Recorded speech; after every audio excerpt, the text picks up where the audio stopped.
Thank you very much for making time to hear this morning's session. My name is Edward Donald. I'm an e-commerce specialist within UKTI and have a background in branded content and marketing for both SME and larger apparel companies. And today's presentation is really a quick look at where things stand, a look possibly into the future using some of the analysis and the data that we've been able to draw together through at UKTI, and then I've turned things on the head a bit and tried to look at things from your perspective, both from an operational sense and also from a marketing sense of things. And please feel free to ask questions as we go through. Essentially, what this is an introduction, if you like, to a range of support services that UKTI is gradually going to be bringing on stream over the next year, because I think there's a really, really exciting domain where UKTI can help. So a quick call out on the title slide here, digital commerce and digital marketing. I think the two go hand in hand. Those of you who are already trading via an e-commerce platform or an e-website, then I'm sure you're already making great advances in the way you're exploiting digital marketing. It offers you scale, it offers you a lower cost per contact per consumer, and the ability to build far more conversions if you're operating if you're devoting more of your budget into digital than into traditional communications. But really today is about e-commerce, and I'm just going to walk on and talk a little bit about, I suppose, the last 2 to 3 years, and they're best summarized by this slide, which is all about mobile. Mobile for transaction, mobile for search, mobile for people's consumption of content, and all the time people meshing between what they're saying and writing on their mobile device, possibly what they're doing on their tablet, and overall we see a tremendous appetite for online activity in all sorts of different forms. So the really big sort of trends that we're seeing from a worldwide perspective are as follows, and these aren't by any means exclusive, but in tailoring this presentation for you today, what I wanted to do was try to pick out some of the things that it's worth having an eye on as you maybe build your budgets going into the next financial year, as you maybe consider new geographical regions that you want to move your business into. So I think the overriding thing is that there's a huge growth in the use of mobile and ownership of mobile devices. And this is largely attributable to two things. One, sort of significant improvements in handset design from the major manufacturers, but also Wi-Fi and 4G networks really coming on stream right the way across the globe. And if you sort of wanted to look into your crystal ball and think where could be the next super fast advancing areas, then you probably heard of the MINT markets, M-I-N-T, so the likes of Indonesia at the moment, who don't have necessarily the infrastructure that somewhere like China has or Malaysia. Very soon, when Wi-Fi and 4G come, that will really, really begin to move forward very, very swiftly. And so the important thing about this is that whereas maybe a couple of years ago, a smart device was generally a device used by an early adopter community, people who are very tech literate and happy using the more modern devices that were coming through. Nowadays, the smart device is the go-to product that most people are using, and it's irrespective of generation, irrespective of income level, that type of thing. There are plenty of types of smart devices that are coming in the market. They don't all have to be the high end, but the point is it's a web-enabled device, and I think that's very important for all of us as a group as we go in and look at e-commerce and seek to get the benefits of digital marketing that come with it. So I think it's hopefully a really, really exciting dynamic for yourselves in your categories, because more and more people are online, and indeed they're going online for even more reasons. They're going online not just to look for product and services, but also medicine, education, and of course all the social life that comes with the different platforms that we now have available. So I guess we may begin to sort of talk about things in terms of this word that's around called a societal shift. It's basically, I suppose, an economist term for the fact that more and more society as a whole, irrespective of age and that type of thing is beginning to move much, much more online. So it's almost as if your free minutes are dedicated to the online space. It's quite perhaps a neat way of thinking about it. So this naturally leads on to a stage where more and more consumer search is happening online. And in effect, as more of these devices come through, and as the infrastructure really begins to fill this whole network out, we see, for example, Wi-Fi now being available in aeroplanes, for example. You've basically got a bigger sort of pool to swim in terms of the amount of time people are spending online. And this, in turn, is triggering cross-border trade. And CBT, as I'm sure you will be familiar, is an enormous feature at the moment, and it is going to continue to expand. And I'll talk a little bit more about how the fulfillment and payment companies are helping facilitate this. But hopefully for yourselves, the fact that it is possible to open up on an e-market platform and access consumers across a wide range of geographies is a really encouraging business environment to be working in. And so, leading to the last point on this slide, I'm going to just dwell a little bit on e-marketplaces, or for those who are not familiar with that term, then I've offered another one, which is digital malls. And the sort of platform I'm talking about here is Rakuten in Japan, Amazon, eBay, Tmall in China, part of the big Alibaba group. And just for context, there are over 200 in the globe. Just want to pause on that. 200. Okay, and at UKTI, we are running a lot of research on those 200, and we can help you navigate the right ones to get into. But I think the really important thing is that although on the one hand you might hear a lot of coverage about, say, an Amazon or a Tmall, because David Cameron, for example, signed a memorandum of understanding with them in November, that isn't the only answer in this space. There are plenty of other platforms, and in Japan, for example, there are about 15. So lots to go out there, and I'll talk a bit about that in detail. The thing I really want to point out as I come to the end of this slide is that these malls are not only sales channels, but they're also marketing platforms. So they offer you either a pure play, so going straight in through e-marketplaces. You can use them to complement your existing retail activity or working with a distributor that you have in your market. But if that's pushing units and getting you sell-through, then it's also worth thinking about how they are also getting you sheer audience numbers. Yeah? So they have their own search analytics, some of them using Google, others using their own platforms. Because they're bringing all these consumers into the different categories that are on these platforms, they are effectively media engines. And so it's possible to look at having a presence on an e-marketplace, not just for sales, but also as an awareness-building exercise, or possibly even for positioning, depending on what you want to do going into a specific market. But overall, I think, hopefully, as I say, it's a very, very exciting dynamic, because, again, it's getting you into a market at potentially a lot lower cost than you otherwise might have to plan for if you were using a traditional distributor route. So this slide and the following one, I'm going to be deliberately a little bit more provocative, because this is about a look into the future, and in particular about wearable technology. And in fashion and apparel, wearable technology has come into your particular categories for a couple of reasons. One is it's very much a premium focused piece of technology that the manufacturers are making, but also that the retailers in fashion in particular, I think, have been very quick to grasp the very key concept that with wearable technology, the way data is going to be used to run businesses is really, really going to change. And if you begin to think that using a pair of glasses, like we're all familiar with, it sort of blurs the line between having a device in your hand and then having to make a decision about using that, when in fact you've got something that's integrated in your day-to-day life, be it a watch or a pair of glasses. It makes it quite a seamless experience for the consumer.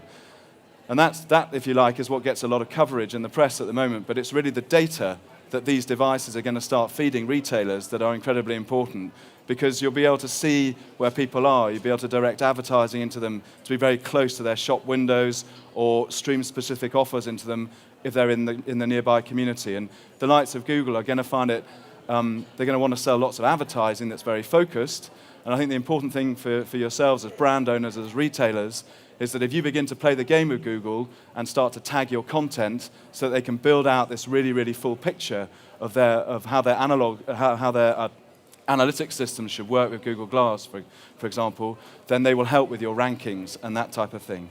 So really, I think the big thing to come through as a build on mobile device is now wearable devices. And I know there'll be questions around privacy and things like that, and they will, I'm sure, be dealt with by government and the manufacturers. But I think the key thing for me to really try and underline is how this is going to continue to really, really drive a change in behavior amongst consumers. The amount of time they view through their devices, their search, even their ability to perhaps not necessarily go in store to buy a product. They might see it on somebody. I might like your jumper, for example, photograph it. I look at where it comes from and I order it off an e-market platform. I don't necessarily have to go in store to see it and try it on, for example. So it's going to really, really, really stimulate a lot of change in this space. So as I mentioned earlier on, this new technology infrastructure, I think, is going to really power change in a lot of emerging markets which might now not necessarily be on your radar for a whole host of reasons. I think the e-marketplaces and the technology that sits behind them is going to make them, A, very accessible, but also going to have consumers coming to you rather than you necessarily having to go out and search for them. So it is a bigger online marketplace not in exact terms, but almost philosophically, I suppose, is the point I'm trying to make here. And importantly, to help you in your businesses, lots of new facilities and services are coming in to help with cross-border trade. So to give you an example, you might have a big company like the Royal Mail, which you'll all be familiar with, and Parcel Force is shipping goods into markets. They are being competed for in their space by companies who not only ship goods, but offer paperless invoicing, guaranteed landed cost of goods, even marketing services on e-market platforms. So instead of just being fulfillment companies in the traditional sense of the word, they're also broadening the suite of services that they can offer you. So with a bit of selection, you could probably get to a sort of one-stop shop scenario and have perhaps fewer partners who can help you on the various platforms where you want to trade. So I think that's a key area to look at, is how fulfillment is changing and hopefully how it can facilitate you and your businesses.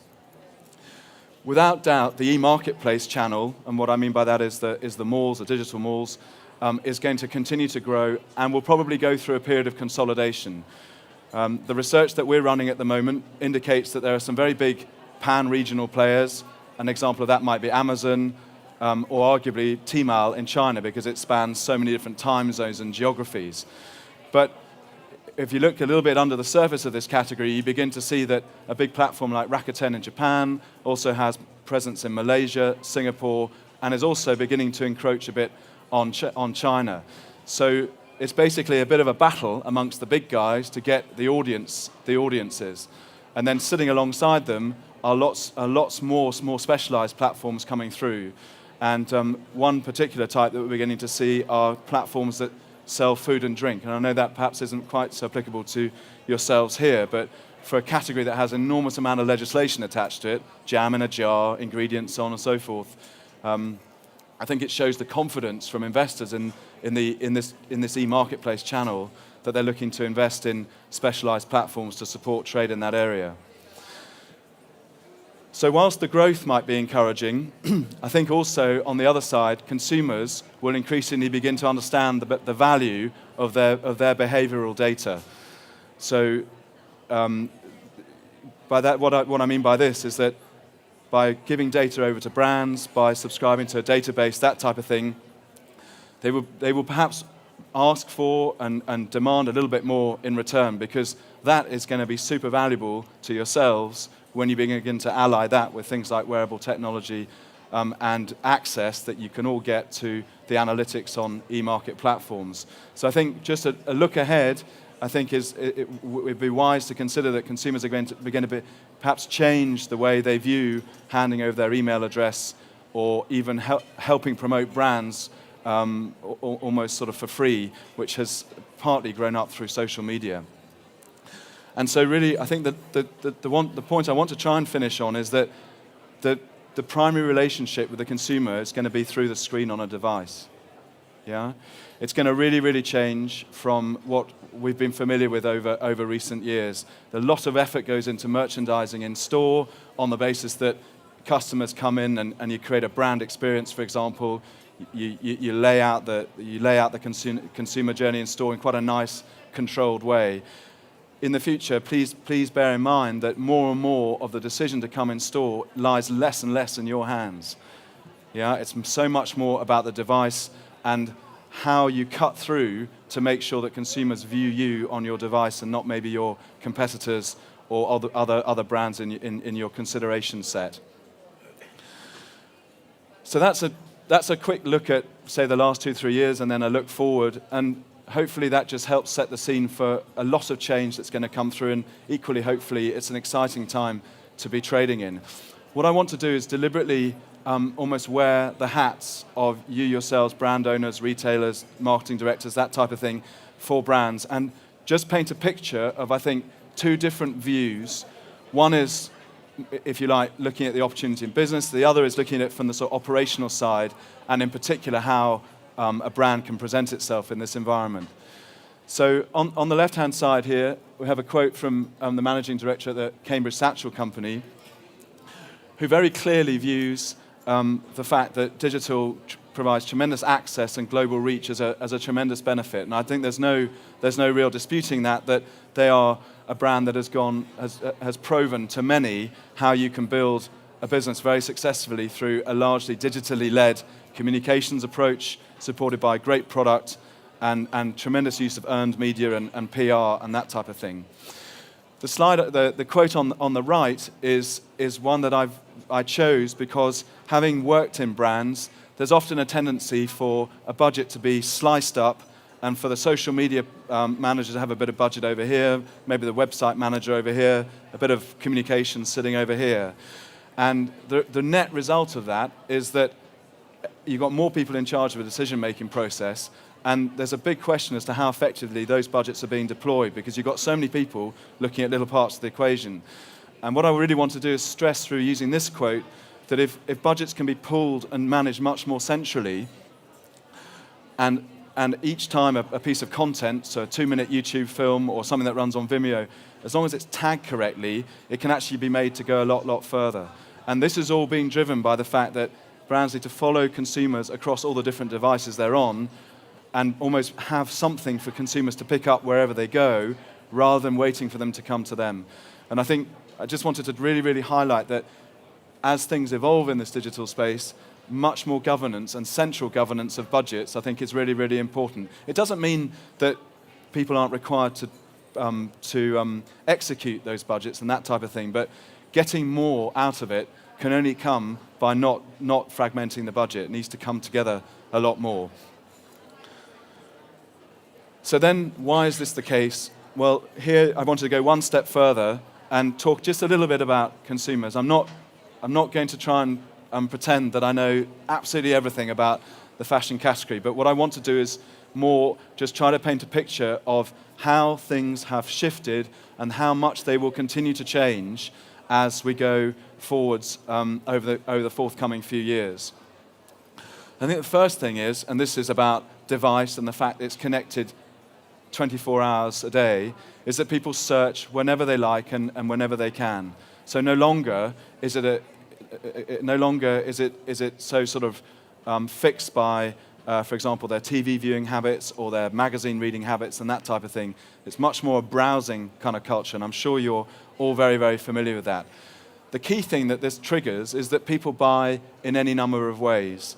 And to illustrate this, we have examples of where, for example, consumers in China are searching on an e-platform, an e-marketplace there, but they're actually coming into the UK brands to, if you like, confirm their purchase criteria and then trying to buy off the e-commerce website of a brand like Barbour, for example.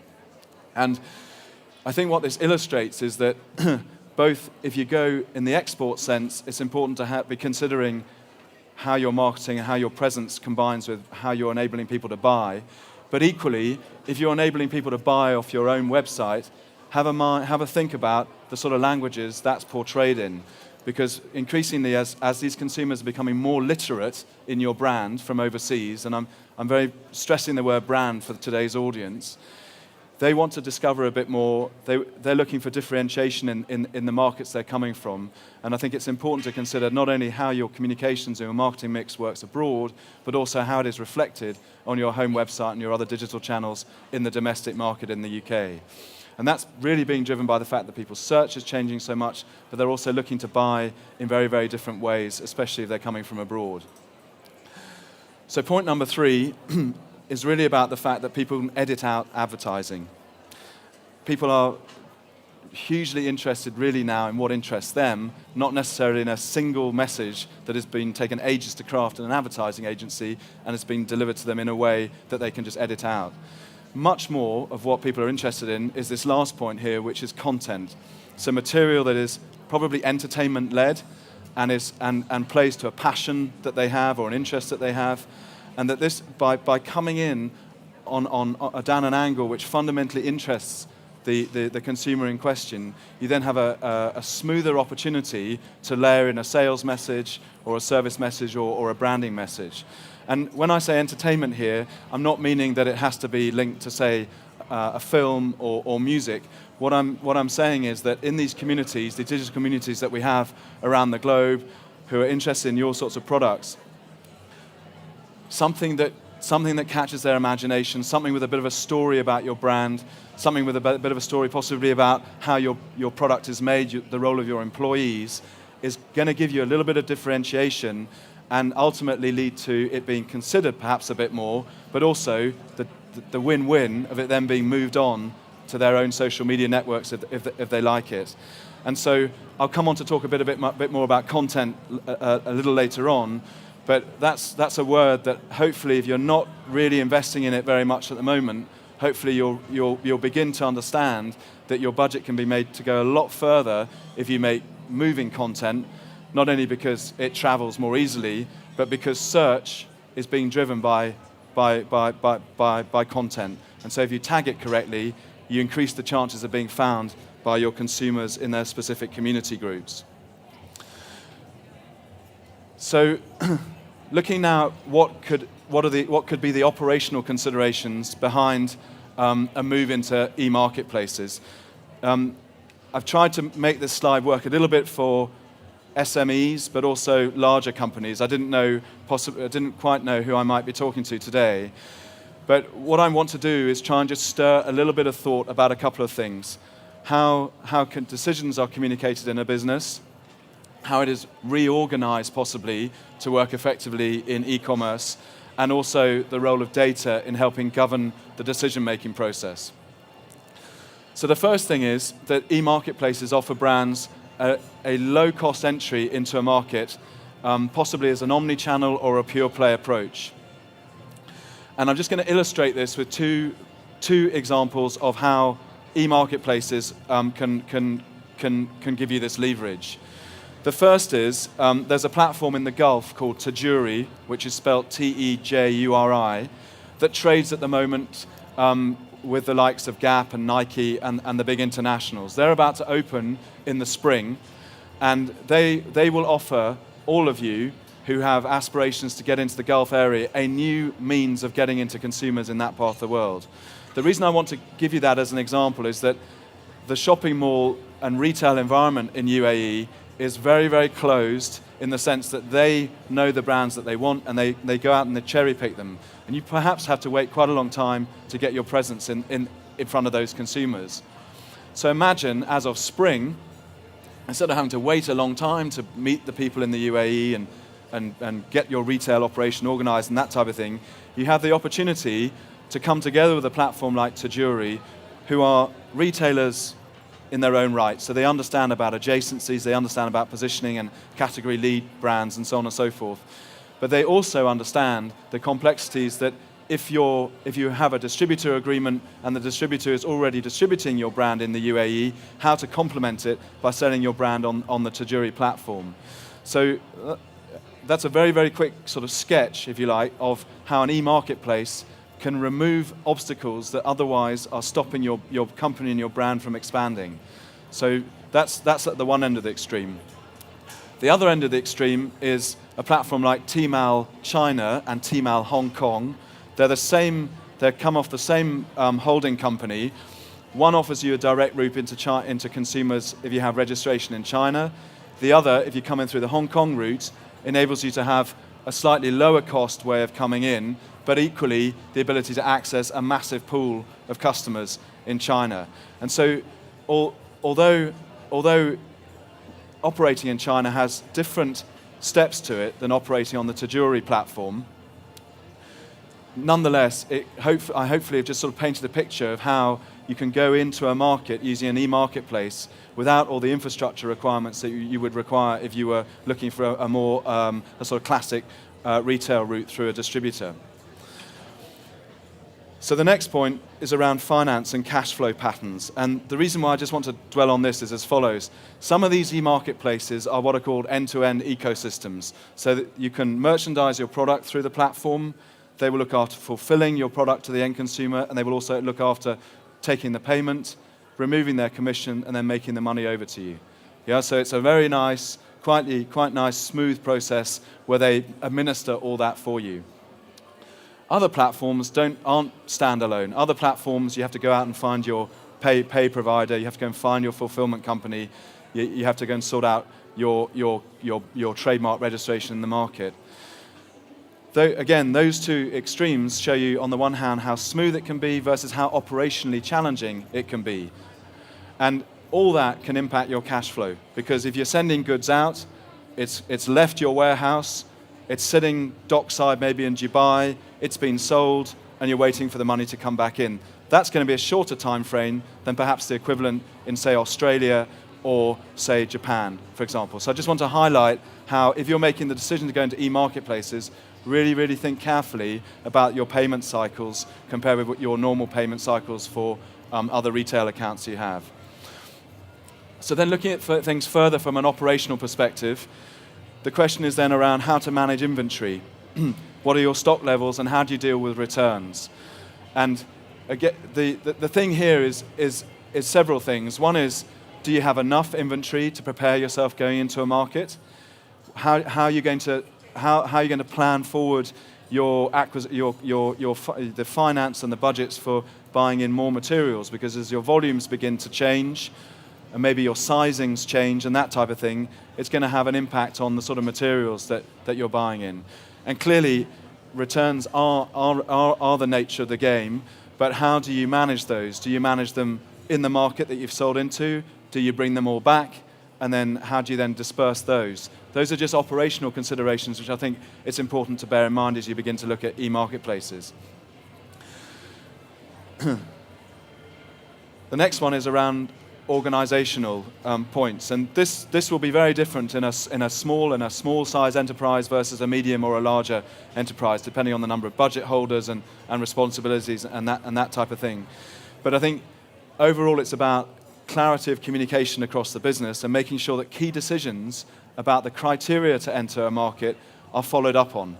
And the reason I say this is as follows. When you go into an e-marketplace as a brand, I think it's really important to bear in mind that you're coming together with the brand that is the platform, the brand that's running the pay gate, so WorldPay or PayPal or whichever one you're considering, maybe your fulfillment company like Royal Mail or some of the others that we can direct you to at UKTI. And so that it begins to build, your presence, if you like, is not just the brand that you prize so carefully and have taken a long time to culture. You're also coming into a wider blend of brands that consumers are interfacing with.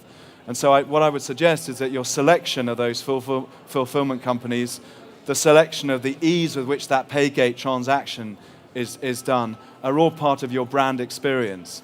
And I think that's a very, very important consideration when you're going for the first time into the market and you don't necessarily have any awareness to build on. So the good news, and I hope I'm not painting too dismal a picture, I'm just wanting to sort of point out some quite clear considerations in going abroad via e-marketplaces. I think the key thing in all this is that you have a lot of data at your disposal. You will have data on your own websites telling you who's coming in from abroad. In your own social media channels and digital media channels, you'll have data. And this all helps you optimize your budgets. the key thing is that the platforms can help you go one step further. They can help you understand where consumers are who are searching for your products, even the language that they're using to search for it. So I'll give you an example here. We were contacted recently by a lingerie company wanting to understand how they could sell their lingerie product to slightly larger women. And we ran a test with one of the platforms to understand the distinction between how that consumer type was looking for that lingerie versus how other consumer groups were looking for their lingerie. And it became very clear that the platform could offer them 5 different words to help improve their SEO. Just 5, but that took an hour for us to manage with the platform. It took 2 or 3 hours for the platform to run the data, but it yielded 5 words, and that has helped craft their SEO strategy as they go into Germany, for example. So that's the sort of level of sophistication that these e-markets can provide you. They're in the game of helping you trade, so keep asking if you don't necessarily get the answers. But I really, really encourage you to mine the data that the e-platform, that the marketplaces have.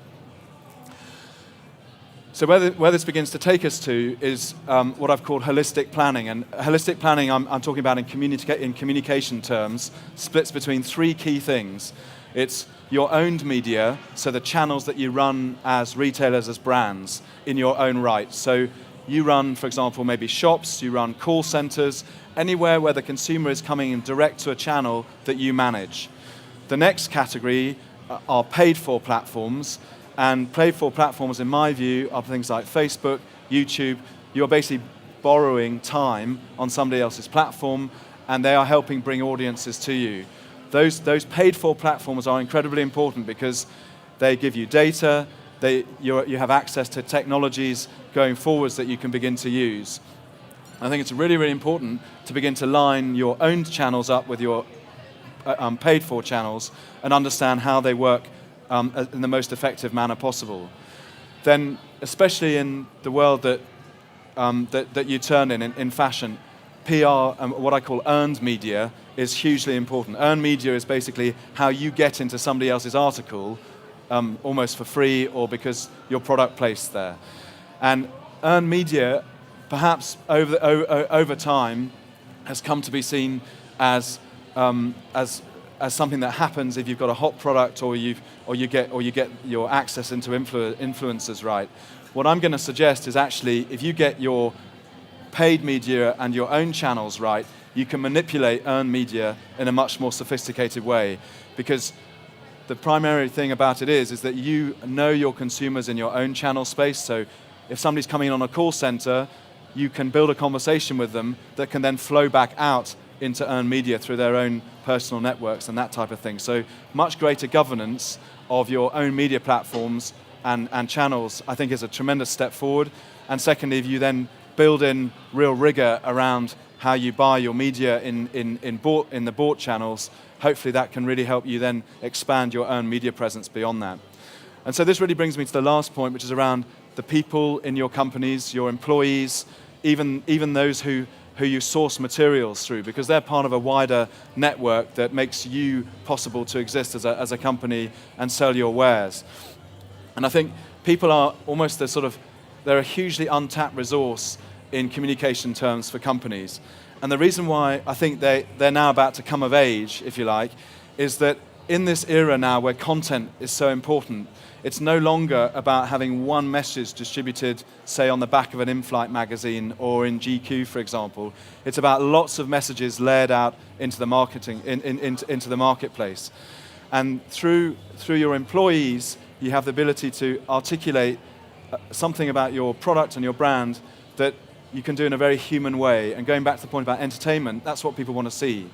So whether it's about the heritage of your product, about the quality, how it's built, maybe the number of hours, the number of stitches, that type of thing that go into it, not to dwell too much on the rational side of things, all that is really great texture for people who are looking to understand why your product is premium, why they should like it, and that type of thing. So I just would like to try and invite you all to really use that resource that is sitting on your doorstep every day. How can you unleash all that knowledge, all that enthusiasm into the marketplace using things like social media in today's day and age? And so some simple steps now, just to try and frame the end of this presentation. Again, I just wanted to try and talk about three things. One, how to get found, how to improve your chances of being considered, and then how to expand beyond your domestic market into a number of marketplaces overseas. So this is by no means the single answer to this, but these are just a guide. So I think the first thing is to set yourself up with a Google Analytics account. Understand who's coming in on your website, understand how long they're on your pages, which pages they're on, and that type of thing. Google has a lot of tools that can help you, and that is a key way where you can begin to understand if you are either missing an opportunity to sell people to keep people in a given geography, physically. In other words, should you have a distributor? Should you be on an e-marketplace? Or could it be the case that you could just rework your website a bit to put, say, something in German or something in Spanish, just to help people coming in on those platforms? It's just a way of increasing the communication effectiveness. And if we think back to the British team in the Olympics and cycling, their whole strategy was built on just building improvement in every step of the way. So I think analytics can point you in a number of interesting directions there. The second thing is to consider setting up an account on, for example, Amazon or something like that. Not, I would hesitate to say, just to trade through, because people will have hesitations about the appropriateness of that platform for their fashion and apparel brands. But I think the important thing is here that the language people are using when they're searching can deliver you changes to your SEO and SEM, which are very, very valuable. And Amazon will help you get there. So they're a source of data that you can help plug into your agencies, into your teams to help facilitate things. Can you hear me okay? The sound's jumping around a bit, yeah? So they're just a couple of tools to consider. And when I come to the end, I'll talk about some of the others that UKTI can help offer you. So that's about being found, which is a fundamental nowadays. Bear in mind, being found on mobile device, not necessarily just on laptop. So please optimize your websites for mobile and tablet. Super important. Get them moving really nicely with content and that type of thing. The next thing is then to consider setting up something like a YouTube channel, so you've got moving content, which you can then tag and direct people to 2-minute films, maybe 3-minute films, that type of thing, or even shorter, which people enjoy browsing and spending time with. I don't have the figure to hand, but search is huge, and the amount of online video that's coming on every day is growing and growing and growing. So if you're not in this space, please do begin to invest strategically in some content. There are agencies that specialize in content, and the key thing about this is that it's not just, say, a film about how your product is made, or say, a reportage-style piece of a catwalk presentation. It's very important that this content is crafted to tell a story about your product, to differentiate it when people come into it. And good content will be designed so that it's social, so it moves, so it goes out of its own strength. So please do begin to invest in content and pay great attention to how it's tagged. The film may be great. Look brilliant on the laptop, really pleased with it. It won't go anywhere, and it won't be found unless it's tagged. So really, really inquire of the people who are tagging your content how it's being done. Is it involving not only techniques that are appropriate now, but also 3 to 6 months down the line? And ask them what they know about Google Hummingbird. Just ask them. You need to really, really be sure that the agencies, the companies that are making your content have a really good familiarity with that. If they don't, begin to think about finding people who do, because that's the next iteration, and that's what's going to start feeding things like wearable technology that I was talking earlier on about. And then the last point is really an invitation to encourage you to consider how you can go out and get global through e-marketplaces. And I fully understand that these decisions involve lots of different things: resource, capability, finance, and all those types of things. And I'll talk a little bit about that in a second. But e-marketplaces are a huge opportunity in your category. The top 5 performing categories in e-marketplaces worldwide are fashion apparel and footwear, sport and outdoors, home and garden, gifting, and electronics. So in this fair that we have today, all of you are in the right place to be out there on e-marketplaces. And I would just reiterate the point that although I've talked about China, for example, today, it won't be for everybody. Yeah? But there's some hugely sophisticated audiences that would really, really like your brands in South Korea, Australia, Japan, certainly the States. So please, please do consider when you look at the globe, look at it in a really flat way. Yeah? Think that e-marketplaces can get you into somewhere like Japan, but you can then also have access into places like Malaysia and Singapore as a result of being there. So I wouldn't be doing my job unless I was encouraging it, because Lord Livingston, who is our minister, believes very, very strongly in e-marketplaces. And there's a lot coming through from UKTI to help companies optimize and exploit this space. So I made the point earlier on about holistic planning, and I think what I'd just like to draw your attention to here is the fact that when you go on an e-marketplace, there are levers, there's advertising inventory that you can use, and there are analytics that you can get access to. And that's what I'm talking about as on-platform marketing. In very simplified terms, you're coming on to merchandise your brand and your goods. There are two ways that you can get that to work really, really well, and for budgets that you can properly monitor, and that is the analytics, and that is the inventory that the platform has. So when you go on one, understand the full offer that what's available. The reason why this is so important is that then you have off-platform marketing. So what you're doing on YouTube or what you're doing on Facebook and that type of thing. And to join the two together, yeah, and avoid any duplication, what you need to be doing, please, is saying to yourselves, right, how does my budget look for the stuff I'm doing on the platform? What's my projected basket size and that type of thing? And then ask yourselves also, right, how much am I going to have to commit to off-platform marketing? What are the best channels for me to use? How can I stimulate conversations about my brands through earned media, for example, possibly using blogs and that type of thing that my employees are doing? So just looking at that block of money that you have when you go to market, yeah, please consider how you divide it up between and understand the effectiveness on the platform versus off the platform. And then this leads me to the last point, which is it all has to come down to return on investment. So analyze your basket size versus your investment. Try to understand the rhythm of your trade. Does it sync up with some other activity that you ran? And I think you'd be pleasantly surprised the moment that you start looking overseas, because basket sizes tend to be very, very healthy because UK pricing is so competitive. Anecdotally, for example, several brands I've been speaking to recently have found their basket size up to 4 times greater in somewhere in a region like Poland than the UK. Now that's not going to be, not everybody wants to go there. The maturity of the market for certain of your brands might not be there. But I'm sure that through UKTI we can network you into some of these big platforms and help you get access to the right analytics to begin to understand that process. So I'm just going to finish up with a word of thanks for listening to me today. I hope it's been helpful and also stimulate some debate. This is an email address that comes into me and the team that I sit in consumer services in UKTI. This is where you can begin to understand a bit more about the sort of e-marketplace environment that I've been talking about. And the reason why we're so keen to direct interest into this is that very soon, over the forthcoming months, you'll hear a lot more from UKTI on e-commerce generally and on digital marketing. And I'm not really in a position to talk about it in very much detail today, but we can begin to feed you into the right internal groups if you come in on this email address. And so the right internal groups for us to feed you into to complete today's presentation are what are called international trade advisors.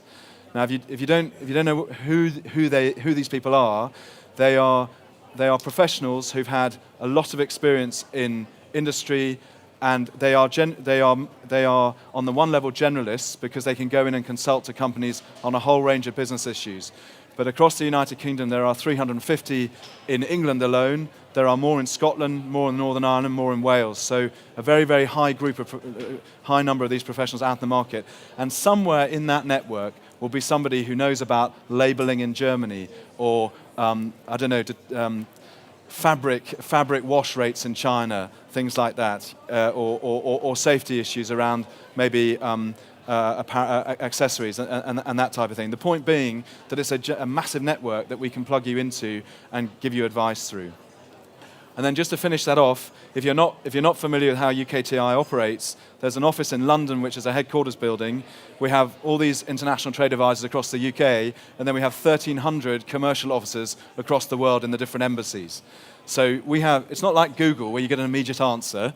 I can't promise you that. But what we can do if you have a really precise question is that we can go out through that network, either through specialists like myself, through the embassy guys, or through the trade advisor network to try and get you as good an answer to meet your needs at a given time. So please do come to UKTI. It might be a little bit intimidating because it's a massive entity. Within it, there's a whole host of information that's ready, it's disposable, it's readily available for yourselves, and we're all here to help in a completely agnostic, business agnostic way. Yeah? So thank you very much for your time.